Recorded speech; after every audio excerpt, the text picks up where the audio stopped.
Salam əziz dostlar, salam əziz dinləyicilər.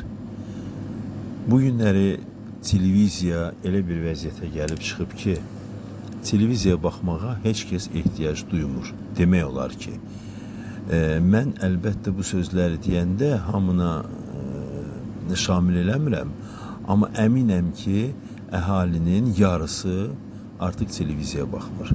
Baxsa da Azərbaycan kanallarına baxmır. Çünki Azərbaycan kanallarında Təxminə və Zaur filmində soruşurlar, televiziyaya baxırsınız, orada Mədinə obrazı var idi.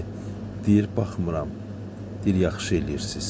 Həmini Mədinə deyir ki, baxmalı nə var ki? Doğrudan da baxmalı nə var ki? Azərbaycan televiziya məkanında qətiyyən baxmalı heç nə yoxdur. Qətiyyən. Çünki bərbad bir vəziyyət yaranıb, bərbad.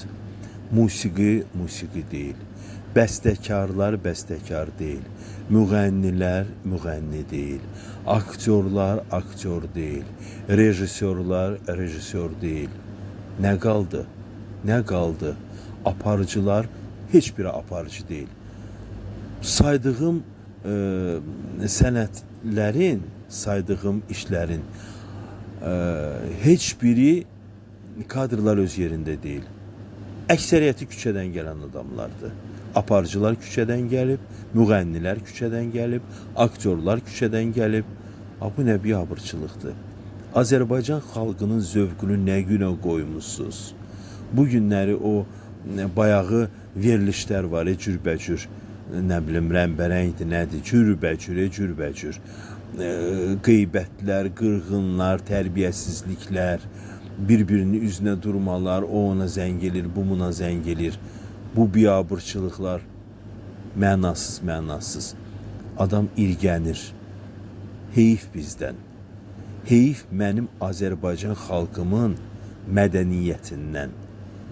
O qədər gözəl mədəniyyətimiz, gözəl musiqimiz, gözəl filmlərimiz, hər şeyimiz var idi. Hər şey bərbad gündədir.